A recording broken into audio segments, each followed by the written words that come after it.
Viloyat qurilish va uy-joy kommunal xo'jaligi boshqarmasida soha xodimlari uchun viloyat axborot va ommaviy kommunikatsiyalar boshqarmasi, viloyat prokuraturasi hamda adliya boshqarmasi bilan hamkorlikda axborotlarni qayta ishlash va tarqatishning huquqiy asoslari mavzusida o'quv seminari bo'lib o'tdi. Hozir shu haqda.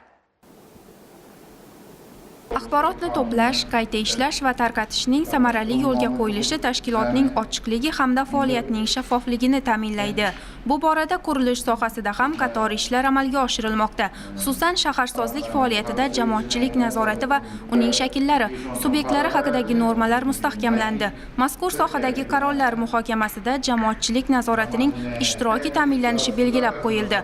O'quv seminarida ana shular batafsil tushuntirildi. Shuningdek, qurilayotgan obyektlar to'g'risida mustaqil ravishda axborot olish, noqonuniy qurilishlarni aniqlash, qurilish obyektlaridagi qoidabuzarliklarni qayd etish borasidagi tartib va qoidalar, ularni amalda qo'llash mexanizmlari haqida so'z yuritildi.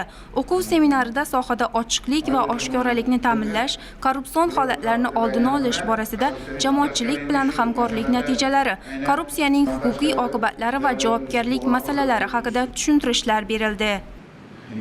Xorazm viloyati korrupsiyaga qarshi kurash hududiy kengashi tomonidan belgilangan tashkilotlar uchun o'tkaziladigan tadbirlar dasturiga asosan bo'lib o'tgan seminarda davlat xizmatchilariga korrupsiyaviy jinoyatlar, ularning belgilari, ularning huquqiy oqibatlari va javobgarlik masalalari yuzasidan hamda ushbu sohada qonunchilikka kiritilgan o'zgartirish va qo'shimchalar to'g'risida ma'lumotlar yetkazildi. Seminarda korrupsiyaviy jinoyatlar to'g'risida xabar berganlarning oila a'zolari ham davlat himoyasida bo'lishi, shuningdek fuqarolardan korrupsiyaviy jinoyatlar haqida xabar berishda faollikni ko'rsatishlari zarurligi ta'kidlandi. Ilgarilari qonunchiligimizda korrupsiyaga oid huquqbuzarliklar haqida axborot bergan shaxslarning o'zlari davlat himoyasida ekanliklari va 2021-yilda qabul qilingan qonun bilan korrupsiyaga oid huquqbuzarliklar haqida axborot bergan shaxslarning oila a'zolari ham davlat himoyasida bo'lishi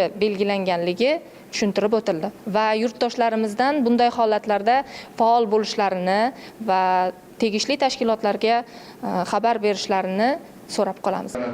O'quv seminarida qayd etilganidek, raqamli shaffof texnologiyalar hamda jamoatchilik nazorati institutlari vositasida kapital qurilish tizimida uchrayotgan korrupsiyaviy xavf-xatarlarni kamaytirish mumkin. Bu borada ishtirokchilarning fikr-mulohazalari tinglandi. Bu borada ularning savollariga javoblar berildi.